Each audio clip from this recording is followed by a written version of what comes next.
कौमी असैंबली ते सैनेट दे इजलास बुलाने लई समरी भेज दित्ती। कौमी असैंबली दा इजलास 10 जून नूं शामी 5 बजे बुलाने दी तजवीज़।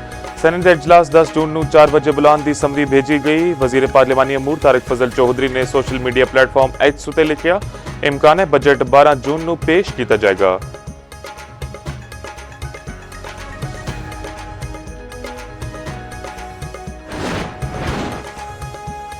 वज़ीर-ए-आज़म दी बिजली तकसीमकार कंपनी दी निजकलारी दे अमल दी रफ्तार तेज करने दी हदायत। वज़ीर-ए-आज़म दी ज़ेरे सदारत बिजली दी तकसीमकार कंपनी दी निजकलारी उत्ते इजलास। शहबाज शरीफ ने आख्या, निजकलारी दे सारे अमल नूं इंतहाई शफाफ तरीके नाल मुकम्मल किया जाए। डिस्कलोज दी निजकलारी दे बाद मजबूत रेगुलेटरी फ्रेमवर्क बनाया जाए। इजलास नूं डिस्कलोज दी निजकलारी दे हवाले नाल पेश रफ्त ते ब्रीफिंग दस्सिया गया। पहले मरहले विच आइसको, गैपको ते फेस्को दी निजकलारी की जाए।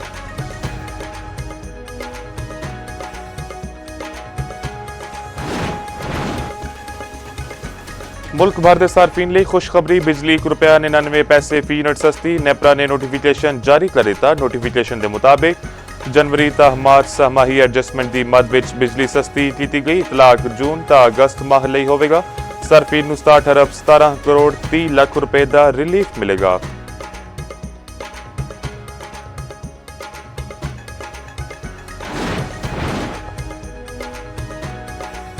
लबनानी मुसल्ह फौज के कमांडर इन चीफ का GHQ का दौरा। जनरल रोडोल्फ हैकल दी फील्ड मार्शल सीधा समरीर दे नाल मुलाकात। ISPR के मुताबिक खिते की बदलती सूरत हाल, दिफाई तावन ते दो तरफा फौजी तालुकात उत्ते तबादला ख्याल। मुसल्ह फौज के दरमियान पेशवराना रवाबित ते तरबीती तावन वधाने उत्ते इतफाक। फील्ड मार्शल का लबनान के नाल दरीना ते खुशगवार तालुकात की अहमियत उत्ते जोर। लबनानी आर्मी चीफ ने पाकिस्तान की मुसल्ह फौज की पेशवराना सलाहियत नूं सराहया। ईरान दे नाल मुआहिदे उत्ते 2 तो 3 दिहाड़ विच दस्तखत हो सकते हैं। तेहरान दे नाल बहुत चंगे मुआहिदे दे आखिरी मराहिल विच अमरीकी सदर ट्रंप दी मीडिया नाल गलबात। आख्या, अपने होरमज़ दी नाकाबंदी पूरी कुवत दे नाल बरकरार रहेगी।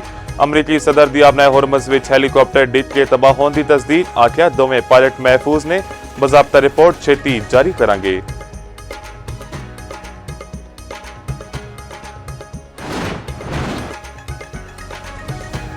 पंजाब हुकूमत आइंदा माली साल के बजट नूं हतमी शक्ल दे दी। ज़राए के मुताबिक बजट का मजमूई हजम 5131 अरब रुपए होगा। पंजाब नूं NFC के तहत काबिले तकसीम महासिल तो 3793 अरब 70 करोड़ रुपए मिलणगे।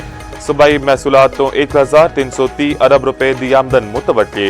तनख्वाह वाली 650 अरब, पेंशन लिए 505 अरब 80 करोड़ रखने की तजवीज़। पंजाब के सरकारी मुलाजमीन की तनख्वाहां विच इजाफा वफाकी हुकूमत के फैसले के मुताबिक होगा।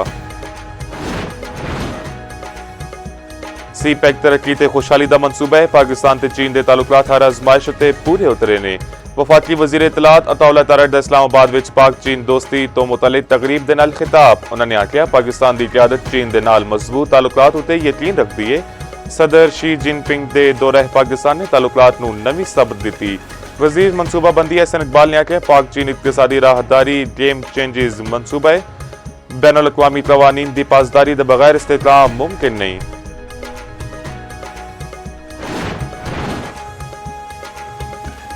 GB के 5 हल्कों में नतायज रोक लेते गए। चंद पोलिंग स्टेशन उत्ते दोबारा पोलिंग होगी। Chief election commissioner Gilgit Baltistan Raja Shahbaz Khan का कहना है, पुरअमन ते मिसाली इंतखाबात मुनक्किद होए। इंतखाबात के कामयाब इनकाद उत्ते अवाम उत्ते इंतजामिया का शुक्रगुजारना।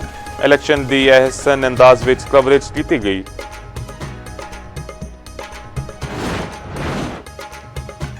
ते सूरज का मिजाज बरहम। मुल्क भर में शदीद गर्मी की लहर बरकरार। लाहौर विच अज भी गर्मी का राज बरकरार। 42 डिग्री की गर्मी 45 की महसूस होने लगी। सिंध के शहर दादू विच पारा 46 तक अपड़ गया। महकमे मौसमियात के मुताबिक शदीद गर्मी की लहर 12 जून तक बरकरार रहेगी।